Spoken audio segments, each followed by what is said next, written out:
The Minecraft trailer has released. In fact, I did a reaction video to it yesterday, pretty much lambasting it the exact same way everyone has. But then Kotaku gotta go on and be Kotaku and post the most ridiculous article in reference to it, defending it, shilling for it, making some of the worst arguments you could possibly imagine. So welcome back to Words of Paradise. I'm your host, Leon Idle, and yes, sorry, the Minecraft movie isn't meant to be for you. The new trailer revealed movie that's going to delight its core demographic.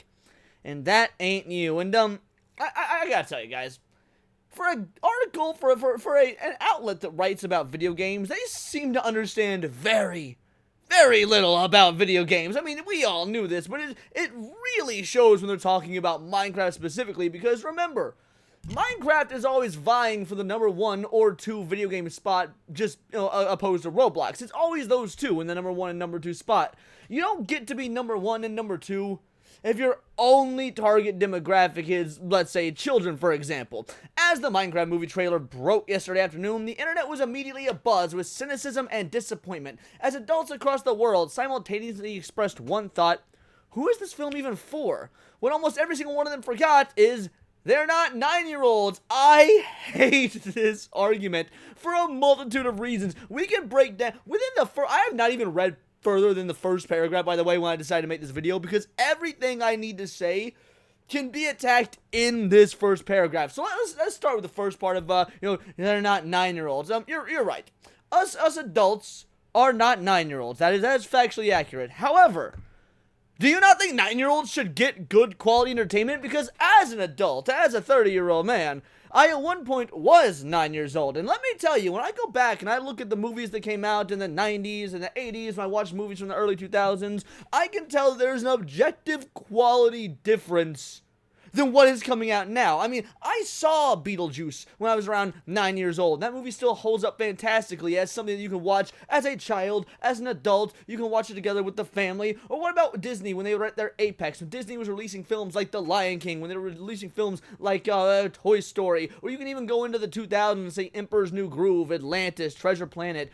All films that I saw in theaters, all films I saw with my family, films I watched when I was easily 5, 6, 7, 8, 9 years old, and the quality was there. And you want to know how we know the quality was there? Because not only did my 9-year-old brain like it, but also the adults liked it, because there was something that was intrinsically of quality there. There was something that was just, it bridged that gap. Now, are movies made only for children inherently a problem? No, not at all. There's a multitude of films out there that are literally kids movies that adults are not going to enjoy no matter what the circumstance. They are made for kids, like the Emoji movie, for example. But guess what? The Emoji movie, also a relatively recent movie in the grand scheme of things. So yeah, the whole they're not 9-year-olds argument is so disingenuous, or worse, it's so demeaning towards the mentality of children, to think that children shouldn't deserve, that they don't deserve or can't understand stories that are actually deep and complicated and well thought out, and are made to have you feel something or notice something. I remember when I showed my niece, when she was, I think she was 8 years old at the time, actually,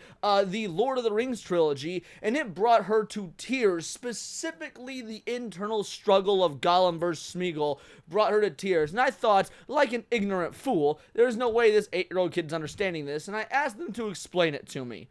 And when they gave me a goddamn dissertation on, oh, he's trying to fight his inner self and he wants to be good, but the ring is tempting him, I was floored at how well this 8-year-old kid understood the dichotomy of Smeagol versus Gollum, and frankly, that it affected them on such an emotional level. So yes, the whole, they're not nice, that's such a bullshit argument. But not only that, now, we can take it a step further.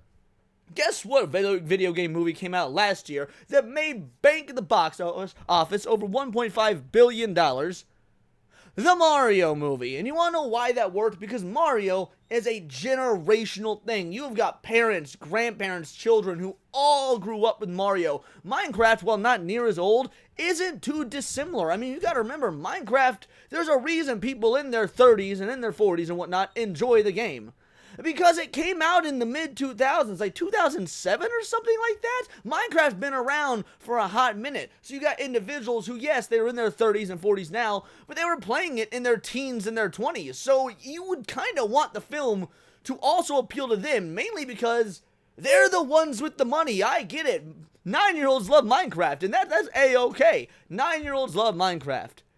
9-year-olds don't have jobs or ways to the theater to afford tickets and to sit down to watch Minecraft. So if you want the film to be a success in any way, shape, or form, especially a film that is going to have an audience, a target audience that is of a very wide age range demographic, then yeah, you can't make it exclusive for your kids. You are going to have to cater to both sides, which can be done because, again, we saw Mario do it. When I went and saw Mario in the theaters, every possible age range was there, every gender was there, all 2 of them that is, every, you got men, you got women, you got different ethnicities, you got different ages. Like, Mario was literally for everyone. Normally that's impossible to do. You try and make something for everyone, and then you end up making something for no one, because you can't please everyone. Mario is that exception to the rule. Whether you liked or hated Mario, you at least had the interest in it, and you went and saw it. The vast majority of people loved it, saw it multiple times, and made over $1.5 billion.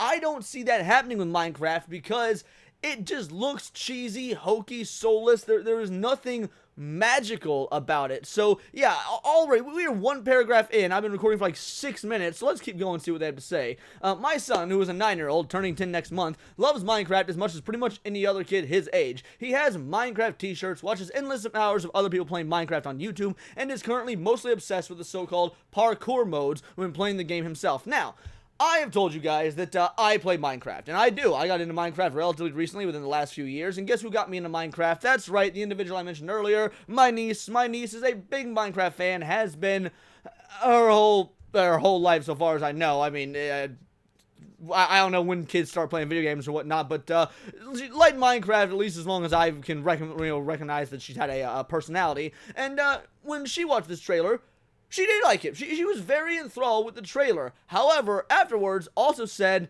but something about it was off. Now, again, Minecraft is her go-to video game. I mean, it's already a creative type personality. Point is, Minecraft is her go-to video game. So when she says she really liked the trailer, she was excited for it. Well, yes, she is a child that is a fan of Minecraft. She's going to enjoy this. But even at 10 years old, can still recognize that there is something off about it. Now, I can tell you what's off about it. There's a multitude of things. Again, go watch my reaction video. And even then, I was at a loss for words for some of it. But the point is, yeah, if that was the reaction from a Minecraft fan who said they want to see it, something's a little off, it's not like all kids are going to be enthralled with this, all kids are going to love it. Clearly, kids are intelligent enough to realize there just isn't there's something missing here.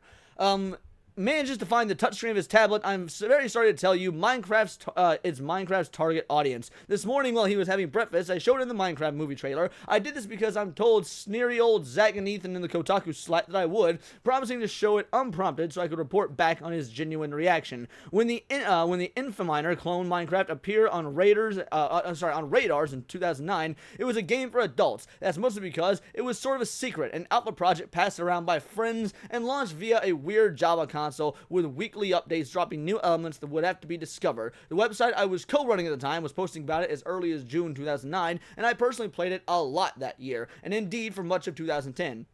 It was this bare-bones game of survival where there were no goals beyond the simple pleasure of exploration, and I hooked up a huge group of indie game players. Heck, my 2010 birthday cake, made by my then-girlfriend, now wife, and mother of aforementioned 9-year-old, was Minecraft-themed. Now, I will say, congratulations on that. I ain't even gonna front. Well, I think that you're an absolute retarded loser for writing an article like this who barely has any semblance of understanding how demographics work, how filmmaking works. The fact that you got yourself a long-term girlfriend turned wife and a child and you're running that stable, happy family, very conservative of you, very middle America of you. I appreciate it. Good on you. So, I can be genuine. So I get it. There's a generation that feels like Minecraft belongs to them. They were there ahead of the crowds, loving the game before it officially launched in 2011. Okay, sorry. It launched in I said 2007 earlier. Okay, so 2009 was when the alpha came out, and it moved on from there.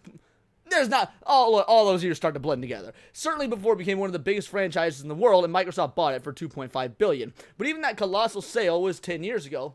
Exactly, that's what I'm saying. For 10 years, Minecraft has been one of the top grossing media franchises, more likely to be seen on the clothing in Walmart than on the newsfeed of your favorite gaming site. Minecraft has been multiple physical magazines, both official and unofficial, and I hope you're not shocked to learn they're aimed at elementary school kids. There's an interactive cartoon on Netflix, and it's for children. Visit any toy store, and there will be shelves and shelves and shelves of tie-in plastic figures, swords, Steve heads, creeper plushies, enormous Ender Dragon toys, Lego kits, and on. But see, here's the dealio. Who is buying that stuff nowadays? Because a lot of the times, it's adults. It's adults buying this stuff because they're buying these luxury collectibles items to put up on shelves, to have on display.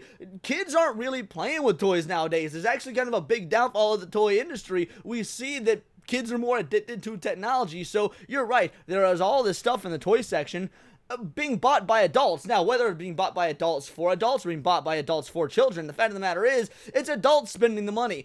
You've got to look at the individuals that are going to be spending the money and at least think of them in some way, shape, or form. Whether it be they're going to be spending this money to buy this toy for their kid, so we need to make a toy that is both functional for a child, but also rational for an adult to think we should spend our money on it. Or they might be thinking this is something that is going to go on some bloke's shelf as a display item. So let's make it of so-and-so material. Let's make try and get it around this price range so they sell like hotcakes. Like children don't have money, guys, and the money they do, the tax-free allowance that some might get, still does in fact come from their parents, so their parents more or less at the end of the day often get to dictate how it's spent. All I'm saying is homie here doesn't seem to understand how money works, he doesn't seem to understand how advertising works, he doesn't seem to understand that yes, well, Minecraft is a children, I will agree that it is a children's franchise at the end of the day. It is something that is geared towards children.